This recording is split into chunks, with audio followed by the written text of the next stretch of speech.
সুপ্রিয় দর্শক, আসসালামু আলাইকুম। আজকে শেয়ার করব আপনাদের সাথে পায়েসের রেসিপি। পায়েস আমরা জানি সবাই কম বেশি রান্না করতে পারেন, তবে আমি ঘরোয়া উপকরণ দিয়ে এবং ঘরোয়াভাবে বেশি মজাদার করে কিভাবে পায়েস রান্না করি সেই রেসিপিটাই আপনাদের সাথে তুলে ধরব। পায়েস রান্নার ক্ষেত্রে কিন্তু অনেক ধরনেরই টিপস আছে, সেগুলো ফলো করে যদি আপনি রান্না করেন তাহলে কিন্তু পায়েসটা অনেক বেশি টেস্টি হবে।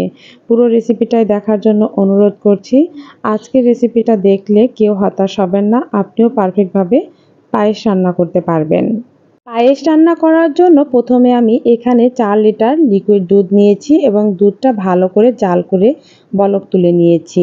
এরপরে দিয়ে দিব আমি এখানে 250 গ্রামের মতো চিনি গুঁড়া চাল। আর আজকে পোলাও চাল সুগন্ধি যেটা, সেটা দিয়ে পায়েস রান্না করব।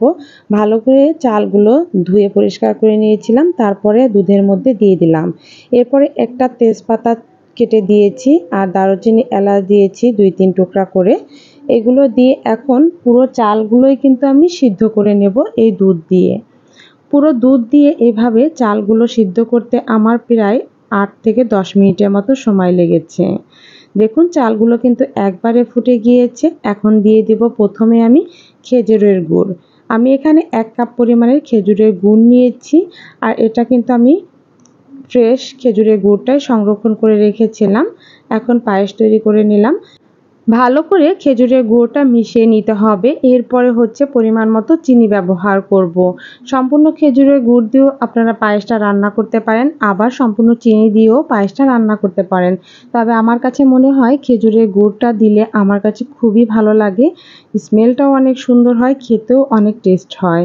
এজন্য আমি সবসময় পায়েসের সাথে খেজুরের গুড় মিশিয়ে দিয়েই রান্না করে থাকি। এখন দিয়ে দেবো চিনি। 1 কাপ পরিমাণে চিনি আমি প্রথমে দিয়ে দিচ্ছি। এরপরে সামান্য একটু লবণ দিয়ে দেব। অনেকেই মিষ্টি জাতীয় খাবারের মধ্যে লবণটা পছন্দ করেন না, তারা স্কিপ করে যাবেন। আরও 1 কাপ পরিমাণে চিনি দিয়ে দিলাম। তার মানে 2 কাপ আমি চিনি দিয়েছি আর 1 কাপ পরিমাণে খেজুরের গুড় দিয়েছি।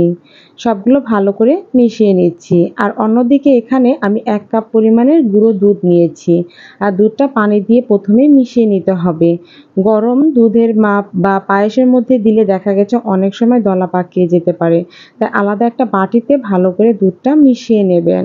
আমি এখন এই পায়েসের মধ্যে দিয়ে দিচ্ছি।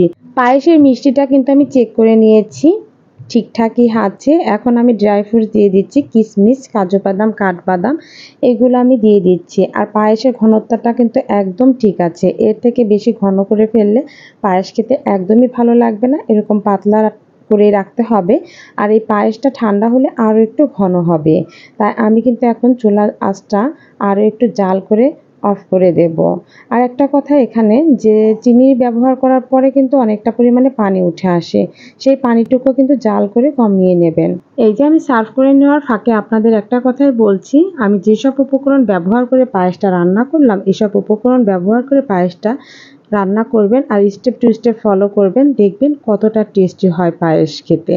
খুবই মজাদার এই পায়েসটা। উপর দিয়ে আমি একটু ড্রাই ফ্রুটস দিয়ে দিচ্ছি, কিশমিশ, কাজু বাদাম, কাঠবাদাম, এগুলো দিয়ে পরিবেশন করছি। দেখতে যতটা লোভনীয় হয়েছে, খেতে কিন্তু মাশাআল্লাহ অনেক ভালো হয়েছে। আপনিও তৈরি করে নিতে পারেন ঝটপট এভাবে পায়েস, এবং যে কোনো মেহমান এই পায়েসটা একবার খেলে আপনার কাছে বারবার খাওয়ার জন্য বায়না ধরবে। সহজ রেসিপিটা দেখার জন্য অসংখ্য ধন্যবাদ। আর রেসিপিটা কেমন লাগলো তা কিন্তু কমেন্টসে জানাতে ভুলবেন না। সবাই ভালো থাকবেন, সুস্থ থাকবেন। আবারও হাজির হয়ে যাব নতুন রেসিপি নিয়ে। আল্লাহ হাফেজ।